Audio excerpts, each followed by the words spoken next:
हर खबर पर होगी आपकी पकड़। डाउनलोड कीजिए एबीपी लाइव ऐप। स्वागत है आपका विशेष बुलेटिन में। मेरे साथ मौजूद हैं प्रीति सप्रा। खबरों की शुरुआत करते हैं। कृषि बिल पर विपक्ष बनाम सरकार आमने सामने है। कल बिल को राज्यसभा में पेश किया जाएगा। विपक्ष के विरोध के बाद कृषि मंत्री नरेंद्र तोमर ने एबीपी न्यूज से बात करते हुए कहा कि इस बिल से किसानों को नुकसान नहीं बल्कि फायदा ही फायदे होंगे। उन्होंने विपक्ष पर हमला करते हुए कहा कि किसान को राजनीति का शिकार बनाया जा रहा है।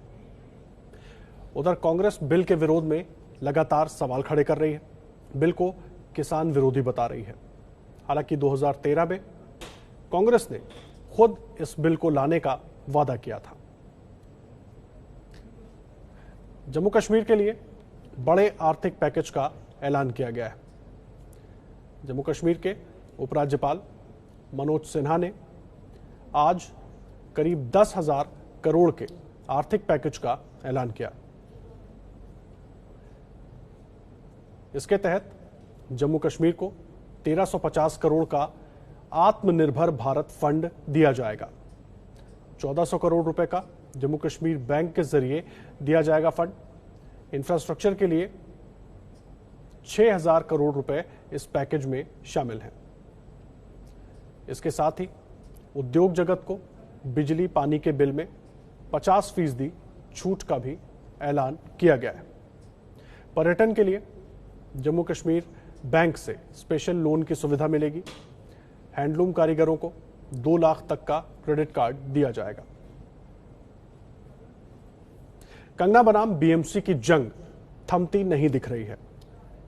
मुंबई के बांद्रा में कंगना का दफ्तर तोड़ने पर बीएमसी ने हाई कोर्ट को जवाब दिया है। बीएमसी ने कहा है कि उनकी कार्रवाई बिल्कुल सही थी। कोर्ट को बीएमसी ने बताया कि बांद्रा में कंगना ने अवैध तरीके से निर्माण करवाया था। बीएमसी ने कंगना के मांगे गए हर्जाने पर भी कोर्ट में जवाब दिया। बीएमसी ने कहा कि 2 करोड़ रुपए हर्जाना मांगना फर्जी और निराधार है। इससे पहले कंगना के वकील रिजवान सिद्दीकी ने बीएमसी की कार्रवाई पर सवाल उठाते हुए 2 करोड़ रुपए की मांग की थी। दोनों पक्ष का जवाब सामने आने के बाद अब कोर्ट में अगली सुनवाई 22 सितंबर को होगी। दिल्ली में बड़ी आतंकी साजिश नाकाम हो गई है। एनआईए ने आतंकी संगठन अल कायदा के बड़े मॉड्यूल का खुलासा किया है। राष्ट्रीय जांच एजेंसी यानी एनआईए ने 9 आतंकियों को गिरफ्तार किया है। 9 आतंकी पश्चिम बंगाल के मुर्शिदाबाद से गिरफ्तार हुए हैं, जबकि 3 केरल के एर्नाकुलम में छापेमारी के दौरान गिरफ्तार किए गए हैं। इन सभी पर पाकिस्तान के अल कायदा मॉड्यूल से जुड़े होने का आरोप है। एनआईए ने कहा है कि इस मामले में कुछ और गिरफ्तारियां हो सकती हैं। एनआईए सूत्रों के मुताबिक संदिग्ध आतंकियों के निशाने पर दिल्ली एनसीआर था। आतंकियों के पास बुलेट प्रूफ जैकेट और हथियार भी बरामद हुए। सुशांत की मौत के बाद बॉलीवुड में बवाल मचा है। सुशांत के समर्थक मांग कर रहे हैं कि बॉलीवुड को मुंबई से बाहर शिफ्ट किया जाए। इस मांग के बीच यूपी के सीएम योगी आदित्यनाथ ने एक बड़ा दांव खेला है। योगी ने कहा है कि यूपी सरकार देश की सबसे खूबसूरत फिल्म सिटी यूपी में बनाएगी।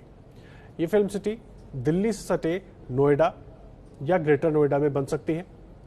सीएम योगी ने इसके लिए अधिकारियों को कार्य योजना तैयार करने का आदेश दिया है। सीएम योगी ने यह भी कहा कि आज के हालात में देश को अच्छी फिल्म सिटी की जरूरत है।